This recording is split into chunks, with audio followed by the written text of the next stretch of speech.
Coaching లేకుండా sir ఎంసెట్లో మంచి ర్యాంక్ తెచ్చుకోవచ్చా అండి? Yes possible. ఎందుకంటే స్టూడెంట్స్ కొందరు లైక్ రూరల్ బ్యాక్గ్రౌండ్ ఉంటుంది, కోచింగ్కి పేరెంట్ డబ్బులు పెట్టలేని సిచ్యువేషన్ ఉంటుంది. సో అట్లాంటి స్టూడెంట్స్ కూడా వాళ్ళున్న స్ట్రాంగ్ ఏరియా అంటే స్క్రూటినీ చేసుకొని సిలబస్ని పెట్టుకొని ఆబ్జెక్టివ్ ఓరియంటెడ్ క్వశ్చన్స్ థియరీ చదవకుండా, ఎందుకంటే ఆబ్జెక్టివ్ ఓరియంటెడ్ క్వశ్చన్స్ ప్రాక్టీస్ చేసి క్వశ్చన్ రాకపోతే అప్పుడు ఆన్సర్ కోసం బుక్ రిఫర్ చేసి వాళ్ళు ఇంట్లో ఉండి ప్రిపేర్ అవ్వగలిగితే, సో ఒకవేళ బుక్ రిఫర్ చేశారు స్టిల్ ఆన్సర్ రావట్లేదు, సో మళ్ళీ ఇప్పుడు మా మై డ్రీమ్ అకాడమీలో వాళ్ళు ఒకవేళ పింగ్ చేసిన వాట్సాప్లో కానీ ఇన్స్టాగ్రామ్లో డైలమాలో ఉంటారో అట్లాంటి స్టూడెంట్స్కి ఫియర్ ఉంటుంది.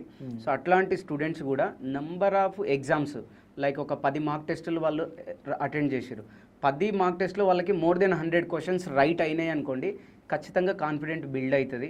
సో ఈ నెంబర్ ఆఫ్ మార్క్ టెస్టులు అటెంప్ట్ చేయడం వల్ల number of questions multiple times, ఎందుకంటే ఒక క్వశ్చన్ ఒకసారి ప్రాక్టీస్ చేయడం కాదు, మనకు టైం మేనేజ్మెంట్ ఇంపార్టెంట్ కాబట్టి, సో ఒకటే మోడల్ని 2-3 మెథడ్స్లో వాళ్ళు ప్రాక్టీస్ చేయగలిగితే ఆటోమేటిక్గా కాన్ఫిడెన్స్ బిల్డ్ అవుతుంది. స్టూడెంట్కి ఫియర్ అనేది 100% ఓవర్కమ్ చేయగలుగుతాడు. ఓన్లీ ద థింగ్ ఈజ్ ప్రతి టాపిక్ని, ప్రతి సబ్జెక్ట్ని, ప్రతి క్వశ్చన్ని మల్టిపుల్ టైమ్స్ మనకున్న ఏదైతే ఈ 45 డేస్ షెడ్యూల్ ఉందో ఈ 45లో as much as possible multiple times practice చేయాలి. చేస్తే టైం మేనేజ్మెంట్ వస్తుంది. ఎప్పుడైతే మనకున్న 3 అవర్స్లో నెంబర్ ఆఫ్ క్వశ్చన్స్ ఎక్కువ అటెండ్ చేయగలుగుతాడో కాన్ఫిడెన్స్ బూస్ట్ అవుతుంది. ఆ కాన్ఫిడెన్స్ ఎప్పుడైతే బూస్ట్ అవుతుందో ఆటోమేటిక్గా స్టూడెంట్కి తెలియకుండా ఫియర్ అనేది ఓవర్కమ్ అయిపోతుంది.